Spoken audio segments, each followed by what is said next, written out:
Hello, and thank you for joining me. I am Sally. I am the host of this podcast. Thank you so much for joining me today. So, guys, I wanted to sit down and talk with you a little bit about something that has popped up for me and from some of my clients today. And it's such an interesting topic. It's one that's come up a couple of times recently, and it is all around negative self-talk and overwhelm. So I wanted to do a session with you guys today to sit down and talk about how to stop the negative talk and how to shut down overwhelm. Because I don't know about you guys, but I am a busy lady. I am a mum, I am a business owner, I am trying to hold down relationships with friends and family, and sometimes you can really feel like you are getting completely overwhelmed with the things that you need to do, especially when it comes to business and being an entrepreneur. So, how do we shut down negative talk and stop the overwhelm? So, I was listening to a podcast the other day and some amazing bits of information came into it. And I was like, oh my gosh, I need to share this. This is potentially life changing. So, what I need to do is talk to you in 5 steps of how we achieve these things. So, first and foremost, I want you guys to think about your brain. I know we use it all the time, every day, but your brain is basically a supercomputer. And this is what was being explained to me. There is a supercomputer between your ears. And what happens is when we go into a state of overwhelm, we get these like, I don't know if anyone else has experienced this, we get this like negative talk. I'm not good enough. I haven't got my stuff together. Like, how can I do this? The supercomputer almost turns on itself. And what you've got to think about is this supercomputer is also a little bit like a Labrador. I don't know whether anyone out there has ever had the time or the experience of being with an animal like that. And dogs like that love to chase a ball. And if you throw that ball, somehow they are just born with this instinct of going to catch the ball. It's not even like you probably train them to do it, but they love to have something to focus on. They go, they run, they chase the ball, they bring it back. But then if you think about the same dog and shutting it up in your house for hours on end, what's it going to do? It's probably going to end up destroying the home. It's going to chew on the furniture. It's going to destroy your slippers, probably pee all over the place. You've got a dog that then is absolutely destroying the house. And if you think about it, our brains are very much like that. What happens is when we don't have something to focus on, or when we have too much of something to focus on, our brains can become completely scattered. I know this from experience. Sometimes my head feels like opening up a box of mice and throwing them in my kitchen and just seeing where they all end up. And our brains can be exactly the same thing. So we have to, one of the best ways of keeping your focus is finding a project to focus on.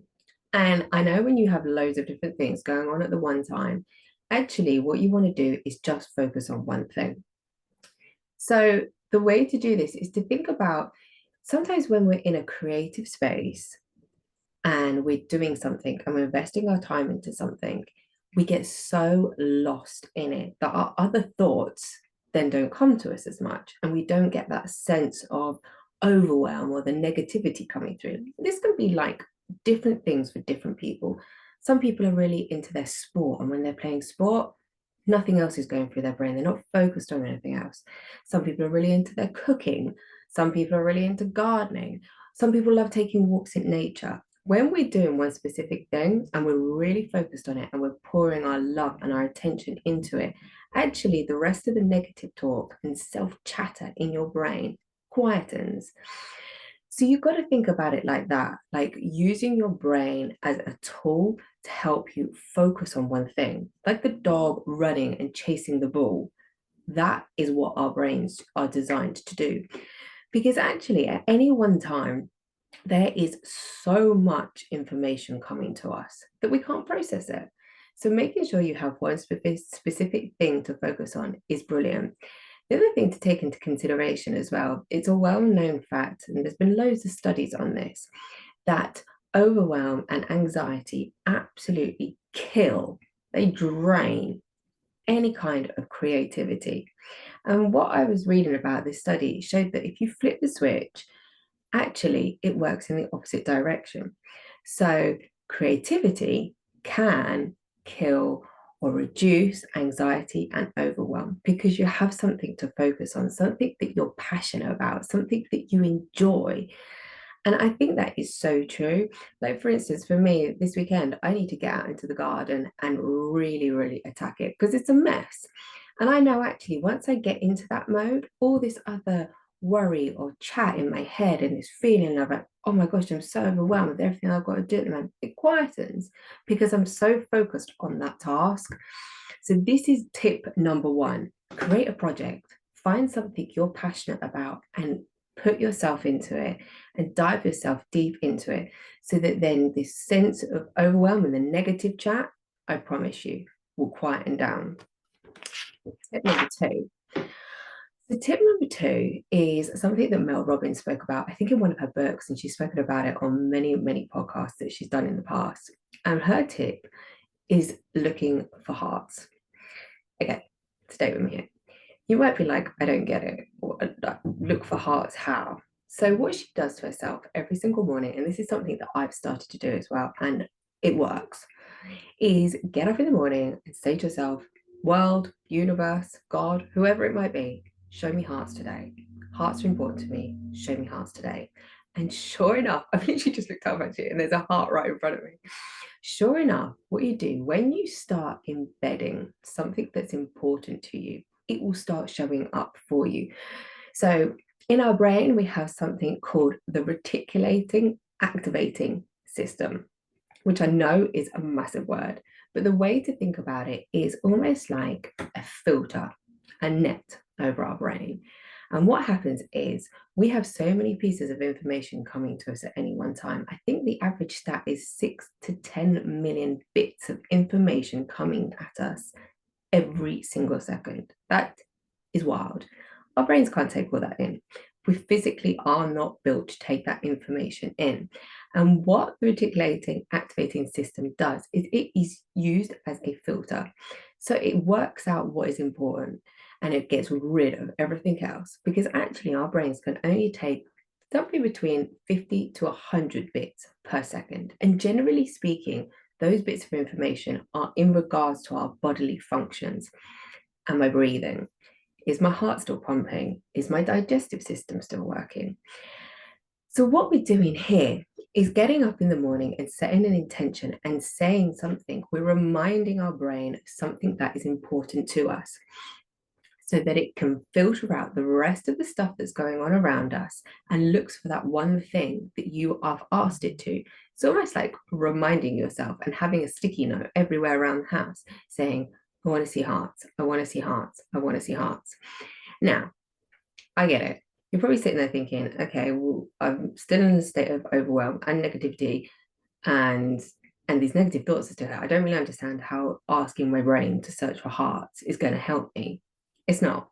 But what it will do is prove to you that when you tell yourself, you tell your brain that something is important to you, that it will start showing up in your life, because you've now told your brain it's important.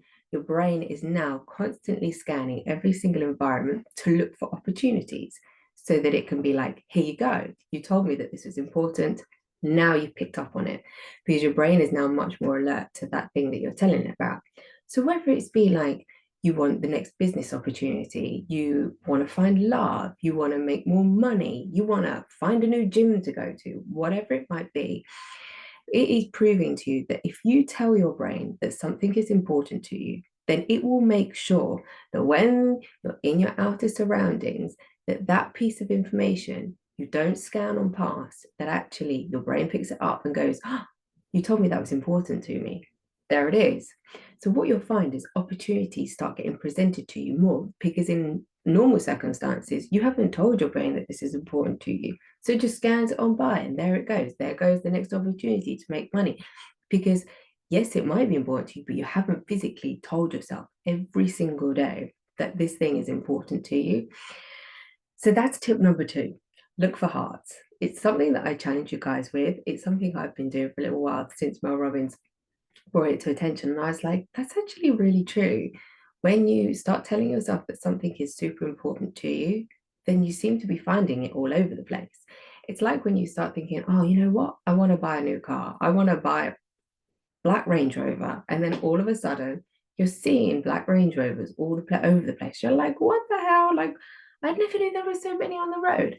Well, it's only because what you've done is you've told your brain that something is important to you. You want the new car. And now it's scanning your environment to find that thing. So, whatever it might be, tell yourself it's important. Maybe start with the heart's idea and see how you get on. So, that's tip number 2. Train your brain to find the thing that you want. Okay, so number 3 is in regards to manifesting. Now, I know there's a lot of chat around manifesting, and actually it can come across as this magical thing that happens, you know, to everybody. But actually, again, it's in regards to the way you think and making sure that you take an intention, something that's important to you, and you embed it in your mind. There's a really famous professor out there called Dr. Jim Doty. He is a neuroscientist and a neurosurgeon, and he has studied the brain for ages. And he talks a lot about manifesting and actually the science behind manifesting. So I went on a bit of a deep dive with this one and thought, okay, well, let's see what's going on here. And he says that manifesting is merely the art of teaching you to find what is important to you, set an intention, and then embed it in your brain and your subconscious, and then your brain again will start to scan environments. And his 5 tips on how to do this are really quite simple. He says what you have to do every single morning is find an intention, whatever that might be. You then write it down physically, then you read it quietly to yourself in your mind, then you read it out loud, and then you sit and you feel into it. Feel how it would feel if you earn an extra £100 that day. Feel how you'd feel if you found the love of your life. And he was like, what you need to do with that is use all your sensory organs, because what we're doing is embedding it into our mind so that when we're out and about in our external environment, our brain is now picking up on what we've told it is important. Now, this is a process, okay? It's not something you can do just once. It is something that you should do every single day, and it doesn't need to take that long. Set the intention at the beginning of the day, 5 minutes. I'm going to write down 3 things that I'm trying to manifest or bring into my world, and I want my brain to understand how important they are to me. So it's almost like changing the default mode on the computer. Okay, I've got this superpower between my ears. How do I want to use it for good? And that is really important, because what we can find is that this superpower between our brain, it can be used for good and it can be used in the negative sense as well. I'm sure many of us out there have experienced days or even weeks where we just feel like everything is going wrong. And it's almost because we've got into this negativity and this negative mindset, and our brain is now starting to think, oh my gosh, this is actually really important. So now this stuff is starting to happen. Actually, what we're finding is we're going in a downward spiral as opposed to using it for good. So, another tip, number 3, how to manifest. So, set the intention in the morning, write it down, read it quietly to yourself, read it out loud, and then feel into it with every sense in your body. And sure enough, your brain will start to pick up on those things that are coming to you. So, tip number 4 is one that someone called Dr. Daniel Amen had brought to attention. And he is the founder of a foundation called Change Your Brain.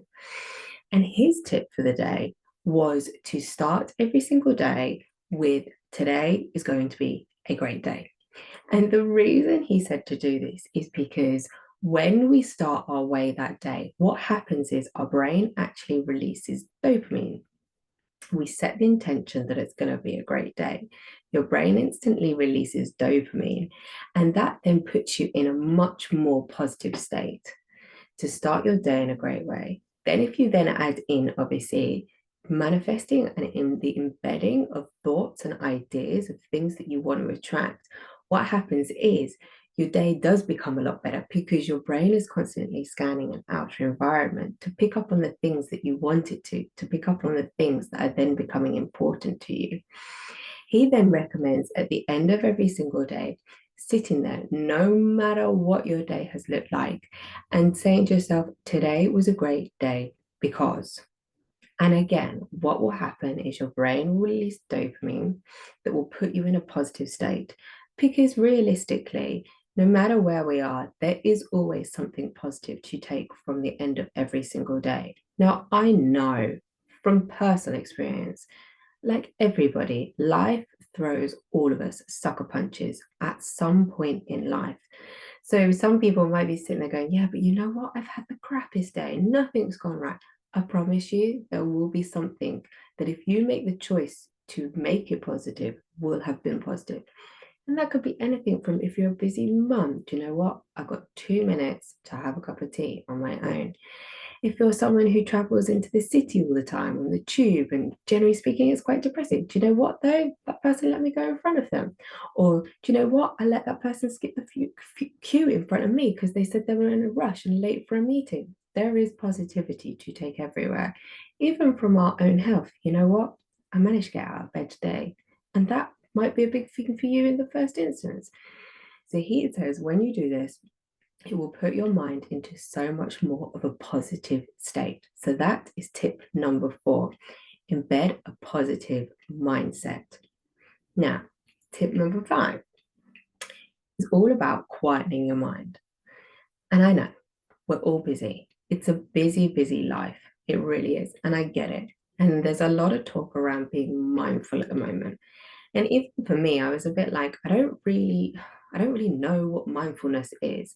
And it's really hard for me at times, like so many other people, to get into bed at the end of the day and be like, oh yeah, I'm going to quiet my mind. My mind ain't quiet.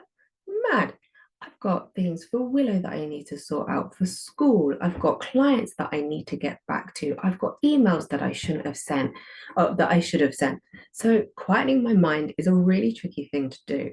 But here's a really good tip for you is when it gets to the end of the day, just those last few minutes before you fall asleep, try this trick. So as these thoughts come into your mind, let them go.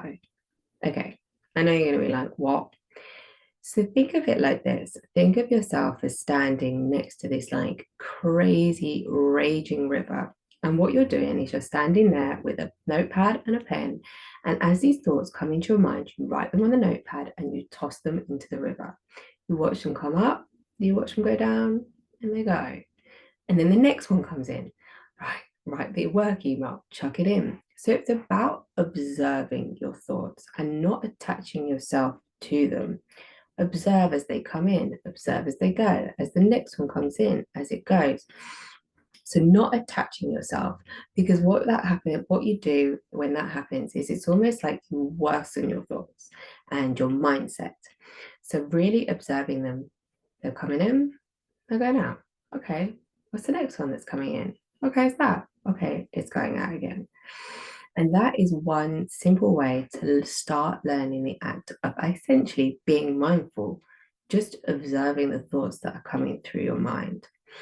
So there you go. That is my top 5 tips. So create the project. Think of the Labrador wanting to chase down the ball, and when it's not, it's destroying your house. So create the project, have the focus so that the negative self-talk isn't coming directly back at you. Your brain is an absolute supercomputer. Use it for good. Number 2, remember to train your brain to find something that you want. Okay? So like I was talking about, find the hearts, whatever it might be. Make sure that every day you're saying to yourself, right, brain, I want you to find me this. This is important to me. Number 3, manifesting. So understanding that there is a way to embed important information into our brain so that it becomes important to us, so that when we're in our outer world, it is picking it up. Our brain is scanning an environment and picking it up, and you're not missing the opportunities that are right there in front of you. Number 4, start your day with a positive sentence. Today's going to be a great day. And finish your day with a great sentence. Today was a great day because, Because trust me, that will make the start of your day feel so much better and the end of your day feel so much better. And number 5, quieten your mind and reserve your thoughts as they come in, but equally don't attach yourself to them and let them go back out again. I hope you find this useful. I am not an anxiety coach, just to put a disclaimer out there, but I do know some incredible anxiety coaches. So if this resonates with anybody and they are particularly struggling, please feel free to reach out to me and I will more than happily share details. But I hope that helps you guys today to quit the negative talk and overcome overwhelm, and to use this thing between your ears, as the supercomputer that it is, and to use it for good. Thank you so much for listening to me, guys. If you have any questions, always welcome to give me a shout. Take care. Let's love.